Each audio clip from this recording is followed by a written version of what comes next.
Hello दोस्तों, कैसे हैं आप सब? आई होप आप सभी अच्छे होंगे। अब हर दिन करंट अफेयर्स। दोस्तों, आज हम आपके लिए 22 जून 2024 के करंट अफेयर्स एमसीक्यूज़ लेके आए हैं विद एक्सप्लेनेशंस, जो कि सभी परीक्षाओं के लिए उपयोगी हैं।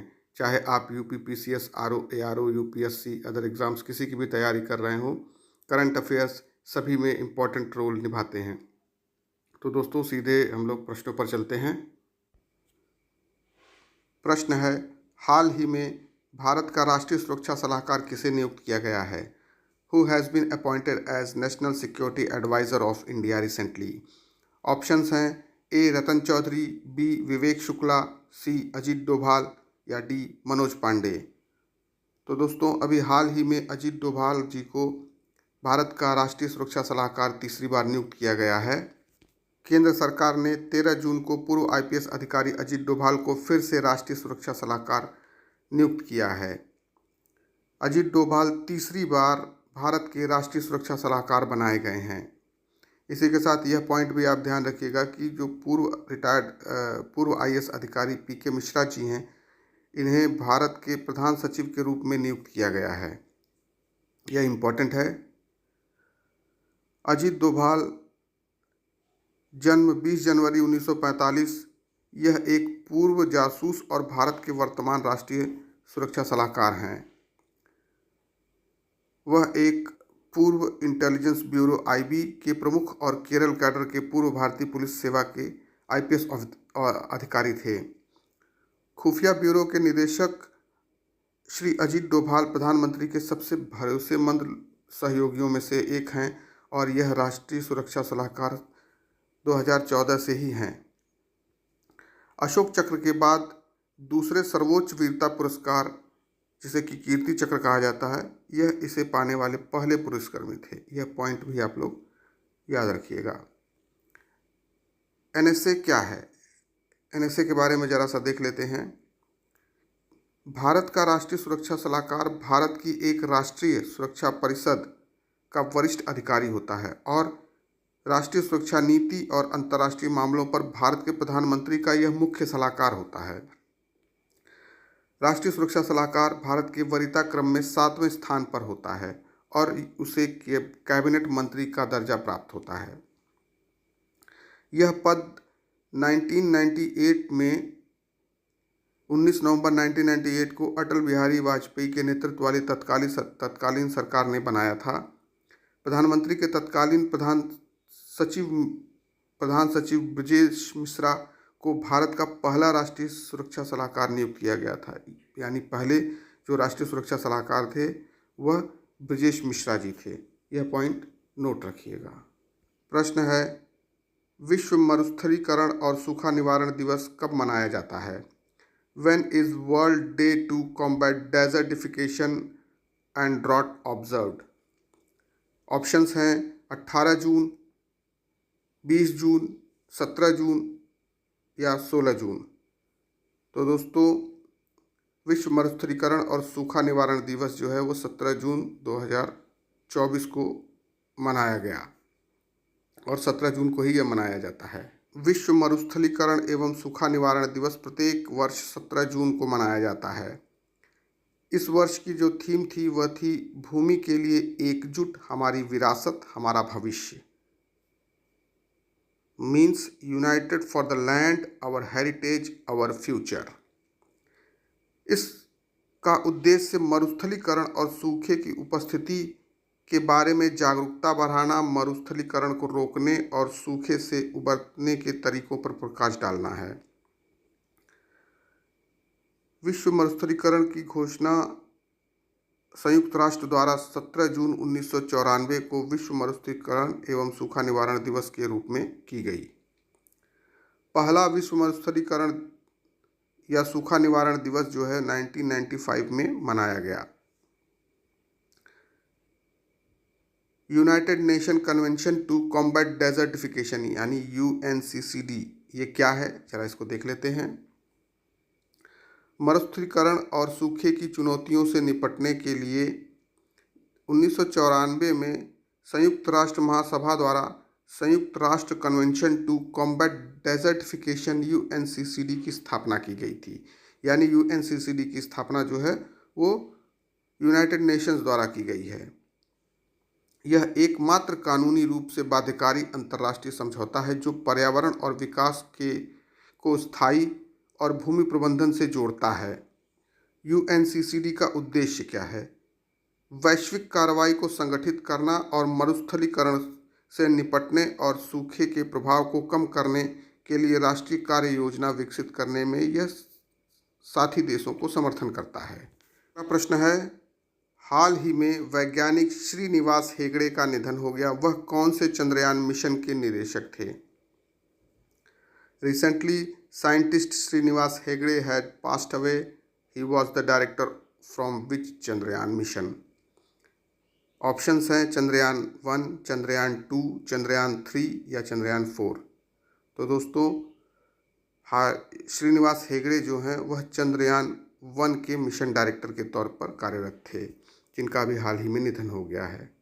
भारत के पहले चंद्रमा मिशन चंद्रयान 1 के मिशन निदेशक रहे श्रीनिवास हेगड़े का जन्म का 14 जून 2024 को बेंगलुरु में निधन हो गया।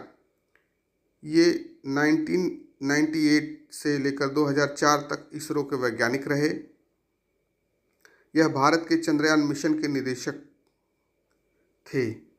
चंद्रयान 1 चंद्रमा के लिए भारत का पहला मिशन 2008 में 22 अक्टूबर को Satish Dhawan space research centre SDSC Sriharikota से सफलतापूर्वक लॉन्च किया गया था। यह भारत का पहला चंद्र मिशन था जिसने चंद्रमा पर पानी के अणुओं की अभूतपूर्व खोज की थी। इसरो को देख लेते हैं। तो इसरो की स्थापना जो है वो 15 अगस्त 1969 को की गई थी। इसके निदेशक जो थे, अभी इसके वर्तमान निदेशक जो हैं वो श्रीधर पणिक्कर सोमनाथ जी हैं। आइए जरा सतीश धवन अंतरिक्ष केंद्र के बारे में जानकारी ले लेते हैं। सतीश धवन अंतरिक्ष केंद्र, इसे पहले भारतीय अंतरिक्ष केंद्र के नाम से भी जाना जाता था, जिसका नाम बाद में बदलकर सतीश धवन अंतरिक्ष केंद्र कर दिया गया। सतीश धवन अंतरिक्ष केंद्र भारतीय अंतरिक्ष अनुसंधान इसरो का प्रक्षेपण केंद्र है। यह आंध्र प्रदेश के तिरुपति जिला के श्रीहरिकोटा में स्थित है। इसे श्रीहरिकोटा रेंज या श्रीहरिकोटा लॉन्चिंग रेंज के नाम से भी जाना जाता है। 2002 में इसरो के पूर्व प्रबंधक और वैज्ञानिक सतीश धवन के मरणोपरांत उनके सम्मान में इसका नाम बदल दिया गया। सतीश धवन अंतरिक्ष केंद्र के पास 2 लॉन्चिंग पैड हैं। यह चेन्नई से 100 किलोमीटर दूर में स्थित इसरो का मुख्य प्रक्षेपण केंद्र है।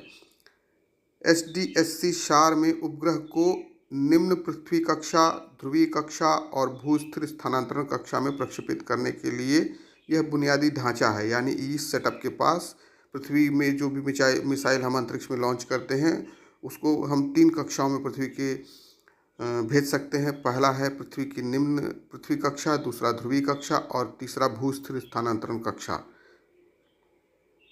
लॉन्च कॉम्प्लेक्स वाहन असेंबली भी है यहाँ पर। ईंधन भरने की सुविधा है। चेकआउट और लॉन्च संसाधन के लिए यह पूर्ण समर्थन प्रदान करते हैं। सतीश धवन अंतरिक्ष केंद्र पृथ्वी के वायुमंडल का अध्ययन करने के लिए परिज्ञापी रॉकेट लॉन्च करने की सुविधा प्रदान करता है।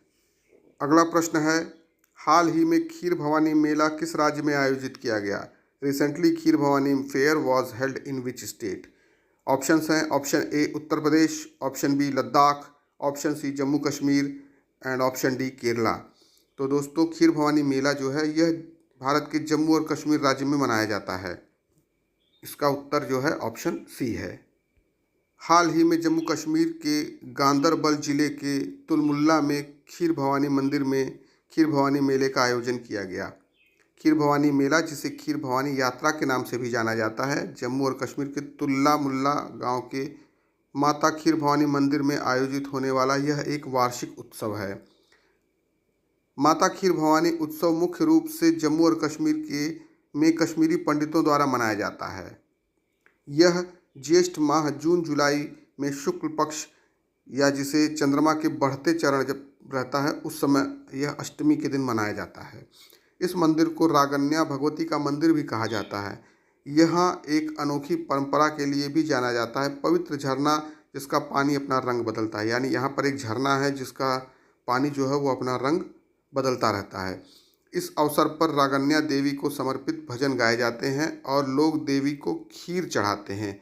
खीर जो कि दूध, चावल, केसर और चीनी से बनी मिठाई आदि से बनती है, वह यहाँ पर चढ़ाया जाता है। पुस्तक a fly on the RBI wall किसके द्वारा लिखी गई है? A book a fly on the RBI wall is authored by. Option A Pratima Singh, option B Vivek Singh, option C Anish Shah, option D Alpana Killawala. तो दोस्तों, यह जो पुस्तक है यह अल्पना किल्लावाला द्वारा जो लिखी गई है, यह पूर्व आरबीआई के निदेशक थी। इनके द्वारा यह पुस्तक लिखी गई है। पूर्व आरबीआई कर्मचारी निदेशक अल्पना किल्लावाला द्वारा लिखित पुस्तक का विमोचन अभी हाल ही में किया गया। पुस्तक पिछले 25 वर्षों में आरबीआई के विकास पर प्रकाश डालती है, जिसमें महत्वपूर्ण बदलावों पर प्रकाश डाला गया है, क्योंकि इस समय भारत की अर्थव्यवस्था जो थी वो आर्थिक और व्यापार सुधारों की अपनी यात्रा प्रारंभ कर रही थी। इस पुस्तक में यह बताया गया है कि आरबीआई ने इन परिवर्तनों के अनुरूप अपने आप को कैसे अनुकूलित किया और खुद को देश के आर्थिक परिदृश्य के रूप में एक मुख्य खिलाड़ी के रूप में स्थापित कैसे किया। आइए जरा आरबीआई से संबंधित तथ्यों पर एक निगाह देख लेते हैं। भारतीय reserve bank of India Bharat का एक केंद्रीय बैंक है। यह भारत के सभी बैंकों का संचालक है। रिजर्व बैंक भारत की अर्थव्यवस्था को नियंत्रित करता है। इसकी स्थापना 1 अप्रैल 1935 को की गई और भारतीय इंडियन एक्ट 1934 के अनुसार जो है इसकी स्थापना की गई है। रिजर्व बैंक का केंद्रीय कार्यालय प्रारंभ में कोलकाता में स्थित था, जिसे बाद में स्थायी रूप से 1937 में मुंबई में स्थानांतरित कर दिया गया। यानी कि वर्तमान में मुंबई जो है वह आरबीआई का मुख्य कार्यालय मुंबई में है और शक्तिकांत दास भारतीय रिजर्व बैंक के वर्तमान और 25वें गवर्नर के रूप में इस समय कार्यरत हैं। अगला प्रश्न है, हाल ही में दक्षिण अफ्रीका के राष्ट्रपति के रूप में किसे नियुक्त किया गया?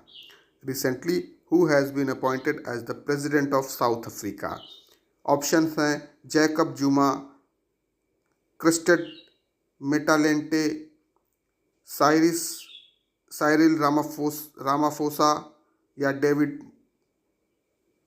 David Imja. तो दोस्तों, अभी हाल ही में साउथ अफ्रीका के जो प्रेसिडेंट अपॉइंट हुए हैं वह हैं सिरिल रामाफोसा। इन्हें दूसरी बार राष्ट्रपति के रूप में, साउथ अफ्रीका के राष्ट्रपति के रूप में नियुक्त किया गया है। हाल ही में 14 जून को साइरिल रामाफोसा दूसरी बार दक्षिण अफ्रीका के राष्ट्रपति के रूप में चुने गए हैं। रामाफोसा अफ्रीकी राष्ट्रीय कांग्रेस पार्टी के सदस्य हैं और यह आर्थिक स्वतंत्रता सेनानी पार्टी के नेता जूलियस मैलेमा के खिलाफ 283 वोट प्राप्त किए और प्रचंड जीत हासिल की, जबकि मैलेमा को मात्र 44 वोट मिले। रामाफोसा को 2018 में पहली बार दक्षिण अफ्रीका के राष्ट्रपति के रूप में चुना गया था। राष्ट्रपति के रूप में इनका वर्तमान कार्यकाल जो है वो 5 वर्ष के लिए होगा। और नेल्सन मंडेला 1994 में मध्य अफ्रीका के पहले राष्ट्रपति थे। यह पॉइंट आप लोग याद रखिएगा कि नेल्सन मंडेला जो थे वो साउथ अफ्रीका के या दक्षिण अफ्रीका के पहले राष्ट्रपति थे। दक्षिण अफ्रीका कहाँ पर है? दक्षिण अफ्रीका से संबंधित तथ्यों के ऊपर जरा सा एक निगाह डाल लेते हैं। यह दक्षिण अफ्रीका दक्षिणी अफ्रीकी महाद्वीप में स्थित है। इसकी राजधानी है प्रिटोरिया, केप टाउन और ब्लोमफोंटेन। यानी 3 तरह की राजधानियां हैं। प्रिटोरिया कार्यकारी है, केप टाउन विधायी है और ब्लोमफोंटेन जो है वो न्यायिक राजधानी है। दक्षिण अफ्रीका की मुद्रा रैंड है। दक्षिण अफ्रीका की जनसंख्या 2022 विश्व बैंक के अनुसार जो है वो 5.99 करोड़ है। दक्षिण अफ्रीका की आधिकारिक भाषाएं जो हैं वो अफ्रीकी है, अंग्रेजी है, जोसा है, जुलू है, दक्षिण सोथो। दक्षिण अफ्रीका की सरकार संवैधानिक गणराज्य या संसदीय गणराज्य है? अगला प्रश्न है, 18वीं Mumbai international film festival of India 2024 में doctor V Shantaram lifetime achievement award से किसे सम्मानित किया गया? Who has been recently honoured with the doctor V Shantaram lifetime achievement award at the 18th Mumbai International Film Festival of India 2024? अब option दिए हुए हैं, संजीत नार्वेकर, अनुपम खेर, अनुराग कश्यप एंड सुबैया नल्लमुथु। तो दोस्तों, अभी हाल ही में 18वें मुंबई इंटरनेशनल फिल्म फेस्टिवल 2024 में doctor V Shantaram lifetime achievement award से सुबैया नल्लमुथु को सम्मानित किया गया है। इसका ऑप्शन है ऑप्शन डी। प्रसिद्ध वन्यजीवी फिल्म निर्माता सुबैया नल्लमुथु प्रतिष्ठित 18वें V Shantaram lifetime achievement award पुरस्कार से सम्मानित किया गया। फिल्म निर्माता सुबैया नल्लमुथु को यह पुरस्कार वन्यजीव फिल्म निर्माण के क्षेत्र में उनके सहयोग के लिए दिया गया है। ये Mumbai international film festival of India 2024 का यह 18वां संस्करण था, जो कि 15 से 21 जून 2024 को मुंबई में आयोजित किया गया। 1990 में यह शुरू किया गया था। यह वृत्तचित्र, लघु कथा और एनिमेशन फिल्म पर केंद्रित एक फिल्म समारोह है जो कि मुंबई में मनाया जाता है। V Shantaram lifetime achievement पुरस्कार। प्रतिष्ठित वी शांताराम लाइफ टाइम उपलब्धि महान फिल्म निर्माता वी शांताराम की स्मृति में स्थापित की गई है।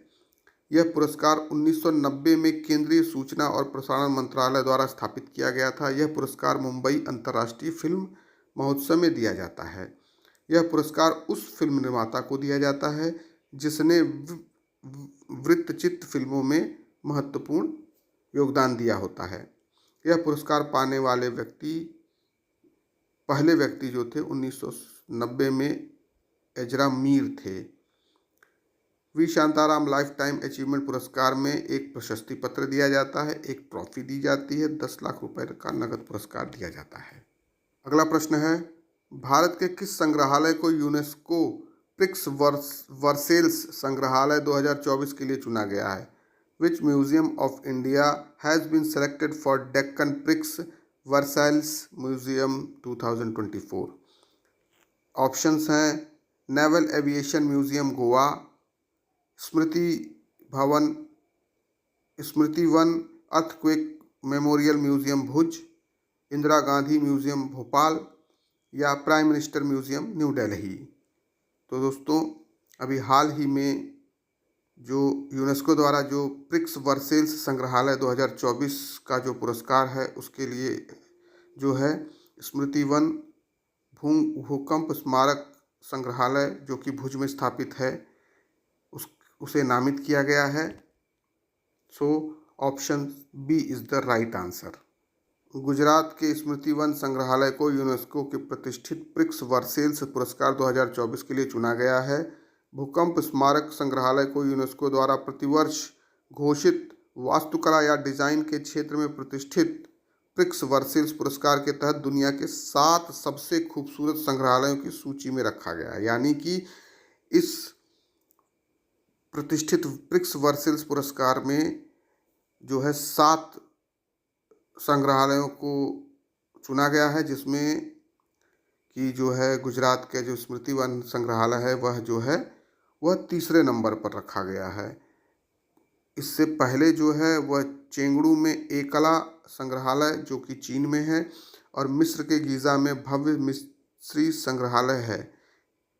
यानी पहले नंबर पर चीन का संग्रहालय है, दूसरे नंबर पर मिस्र का गीज़ा में स्थित मिस्री संग्रहालय है, और तीसरा जो है भारत के स्मृति वन संग्रहालय को यहाँ पर तीसरा स्थान मिला है।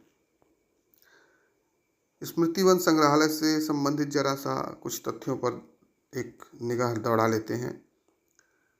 कच्छ में स्मृति वन संग्रहालय उन लोगों के लिए एक श्रद्धांजलि है जिन्हें हमने 2001 के दुखद भूकंप में खो दिया था। स्मृति वन, जिसका अंग्रेजी में अर्थ है स्मृतियों का जंगल, 470 एकड़ में से अधिक में अधिक के एक विशाल क्षेत्र में बना हुआ है। यह भुज में एक छोटी पहाड़ी भुजियो डूंगर पर स्थित है। आधिकारिक वेबसाइट के अनुसार संग्रहालय एक तीर्थ स्थल है, कच्छ के लोगों की दृढ़ता और श्रद्धा की प्रशंसा है और प्रकृति में सुकून पाने वाले लोगों के लिए एक आश्रय स्थल है। यह दुनिया के सबसे बड़े मियावाकी वन का भी घर है, जिसमें 3 लाख से अधिक पौधे हैं। संग्रहालय को बिजली प्रदान करने के लिए 1.1 मेगावाट का सौर ऊर्जा संयंत्र भी स्थापित किया गया है। स्मृति वन भूकंप स्मारक में 50 चेक डैम जलाशय हैं, जिनमें 2001 के भूकंप में लगभग 13,000 पीड़ितों की नाम पट्टियां लगी हुई हैं। प्रिक्स वर्सेल्स अवार्ड क्या है, जरा से इसे देख लेते हैं। यह 2015 में स्थापित किया गया। किसके द्वारा दिया जाता है? यूनेस्को के द्वारा दिया जाता है। यूनेस्को क्या है? United Nations Educational, Scientific and Cultural Organization, जिसे शॉर्ट फॉर्म में यूनेस्को कहा जाता है। यूनेस्को की स्थापना 16 नवंबर 1945 लंदन, यूनाइटेड किंगडम में की गई। इसका मुख्यालय पेरिस में है। संक्षिप्त नाम यूनेस्को। संस्थापक सदस्य जो है इसमें भारत है, संयुक्त राज्य अमेरिका है, ब्राज़ील है, फ्रांस है, चीन है, मैक्सिको है और अन्य देश हैं। इसके वर्तमान उपनिदेशक जो हैं वो जिंग को हैं। मूल संगठन संयुक्त राष्ट्र आर्थिक और सामाजिक परिषद है। अगला प्रश्न है, लद्दाख में हेमित्सु उत्सव प्रारंभ हुआ। यह उत्सव किसकी जयंती पर मनाया जाता है? Hemitsu festival started in Ladakh on whose birth anniversary this festival celebrated. Options हैं Adi Shankaracharya, option B Guru Padma Sambhav, option C Gautam Buddha and option D Dalai Lama. तो दोस्तों, लद्दाख में जो हेमित्सु उत्सव है यह अभी हाल ही में मनाया गया है। यह 16-17 जून को आयोजित किया गया था, 2 दिवसीय आयोजन था। यह आयोजन जो है गुरु पद्म संभव जी की जयंती पर मनाया जाता है। So option B is the right answer. Hemitsu पर्व लद्दाख में हेमिस मठ में मनाया जाता है। तिब्बत कैलेंडर के अनुसार हर वर्ष चंद्रमास के 10वें दिन मनाया जाता है। इस वर्ष हेमित्सु पर्व 16-17 जून को मनाया गया। भारतीय बौद्ध संत गुरु पद्म संभव की जयंती पर हेमिस उत्सव का 2 दिवसीय आयोजन किया जाता है प्रतिवर्ष। सबसे लोकप्रिय और प्रसिद्ध लद्दाख त्योहारों में से एक हेमिस त्यौहार है, जो कि हेमिस मठ में आयोजित किया जाता है। हेमिस महोत्सव का मुख्य आकर्षण जो है वह मंत्रमुग्ध कर देने वाला चाम नृत्य है। यानी इस महोत्सव में चाम नृत्य किया जाता है, जो कि हेमिस मठ के जो निवासी भिक्षु होते हैं वह उनके द्वारा किया जाता है। अन्य तथ्यों पर जरा सा देख लेते हैं एक निगाह। लद्दाख भारत द्वारा केंद्र शासित प्रदेश के रूप में एक प्रशासित क्षेत्र है। लेह इसकी राजधानी है। लद्दाख के वर्तमान उपराज्यपाल यानी करंट लेफ्टिनेंट जनरल गवर्नर जो हैं वह ब्रिगेडियर BD मिश्रा जी हैं। लद्दाख के अन्य प्रसिद्ध त्योहारों में लोसर है, जिसे तिब्बती नववर्ष के रूप में भी जाना जाता है। तिब्बती बौद्ध धर्म में यह एक महत्वपूर्ण त्यौहार है। अगला प्रश्न है, साहित्य के लिए साहित्य अकादमी युवा पुरस्कार 2024 से किसे सम्मानित किया गया? Who has been recently awarded Sahitya Akademi Yuva Puraskar for literature? Options हैं Gaurav Pandey, option B Amit Chaturvedi, option C Jyoti Shukla and option D Amish Tripathi. तो दोस्तों, साहित्य अकादमी द्वारा अभी हाल ही में युवा पुरस्कारों की घोषणा की गई है, जो कि 24 भाषाओं में 24 युवा लेखकों को दिया गया, जिसमें हिंदी के लिए जो है यानी हिंदी साहित्य के लिए जो है वह गौरव पांडे को नामित किया गया। So option A is the right answer. साहित्य अकादमी के अध्यक्ष माधव कौशिक की अध्यक्षता में अकादमी के कार्यकारी बोर्ड की 15 जून को बैठक हुई और साहित्य अकादमी बाल साहित्य पुरस्कार और युवा पुरस्कार 2024 के लिए 24 लेखकों को नामित किया गया। इस वर्ष 23 भाषाओं में युवा साहित्य पुरस्कार और 24 भाषाओं में बाल साहित्य पुरस्कार की घोषणा की गई। युवा साहित्य पुरस्कार 2011 में इसे स्थापित किया गया। युवा पुरस्कार भारत की राष्ट्रीय साहित्य अकादमी द्वारा दिया जाता है। यह 24 प्रमुख भारतीय भाषाओं में से किसी एक में उत्कृष्ट कार्य करने वाले युवा लेखक को प्रदान किया जाता है। यह युवा लेखकों को प्रोत्साहित करने और बढ़ावा देने के उद्देश्य से 35 वर्ष से कम उम्र के जो युवा लेखक हैं उनको दिया जाता है। इसमें 50,000 रुपये का नगद पुरस्कार और एक उत्कीर्ण तांबे की पट्टिका भी दी जाती है। इस वर्ष 2024 के जो प्रमुख विजेता हैं, सबका आपको याद करना थोड़ा सा मुश्किल है, बट जो महत्वपूर्ण है उसको हम लोग देख लेते हैं यहाँ पर। पहला है अंग्रेजी में पुस्तक जो है वह है homeless growing up socialist and dissident in India. यह एक संस्मरण है। इसके लेखक जो है वो के वैशाली हैं। इनको इस पुस्तक के लिए जो है युवा साहित्य पुरस्कार में नामित किया गया है। हिंदी की जो पुस्तक है उसका नाम है स्मृतियों के बीच घिरी हुई है पृथ्वी। इसके लिए गौरव पांडे जी को नामित किया गया है। एंड तीसरा जो है वह कश्मीरी भाषा में एन बुदास, यह आलोचना और शोध लेख है। यह मोहम्मद अशरफ जिया को दिया गया है। और उर्दू में स्टेपनी कहानी संग्रह है। इसमें जो है जावेद अंबर मिसबाही को जो है यह पुरस्कार नामित किया गया है। बाल साहित्य पुरस्कार 2010 में स्थापित बाल साहित्य पुरस्कार भारत की राष्ट्रीय साहित्य अकादमी द्वारा 24 प्रमुख भारतीय भाषाओं में से किसी एक में उत्कृष्ट कार्य करने वाले बाल साहित्य लेखकों को प्रतिवर्ष प्रदान करती है। यह पुरस्कार बाल साहित्य लेखकों को प्रोत्साहित करने और बढ़ावा देने के उद्देश्य से दिया जाता है। इसमें 50,000 रुपये का नगद पुरस्कार और एक उत्कीर्ण तांबे की पट्टिका शामिल है। आइए महत्वपूर्ण प्रकाशन और उनके लेखकों और उनकी पुस्तकों को जरा सा एक निगाह देख लेते हैं, जो कि बाल साहित्य पुरस्कार जिनको प्रदान किया गया है। इंग्लिश में blue horse and other amazing stories Indian history story collection, इसके लिए नंदिनी सेन गुप्ता को दिया गया है। हिंदी के लिए बच्चों की 51 कहानी संग्रह के लिए देवेंद्र कुमार जी को बाल साहित्य पुरस्कार के लिए नामित किया गया है। कश्मीरी भाषा में सोन गोबेरेव कविता संग्रह के लिए मुजफ्फर हुसैन दिलबर को यह पुरस्कार दिया गया है। उर्दू भाषा के लिए अंटार्कटिका बर्फ की भूमि कहानी संग्रह के लिए शमसुल इस्लाम फारूकी को यह पुरस्कार प्रदान किया गया है। तो दोस्तों आज के लिए इतना ही। अब मिलते हैं अगले वीडियो में। तो दोस्तों अगर हमारा यह वीडियो आपको पसंद आता है, हमारे द्वारा की गई मेहनत से आप संतुष्ट होते हैं और आपको इसका कुछ लाभ होता है, तो कृपया हमारे चैनल को लाइक करें, शेयर करें, सब्सक्राइब करें और हाँ, बेल आइकन को दबाना ना भूलें, जिससे कि हमारे सभी वीडियोस का नोटिफिकेशन आपको सही समय पर मिलता रहे और आप इससे लाभान्वित होते रहें। तो दोस्तों मिलते हैं अगले वीडियो में, तब तक के लिए बाय।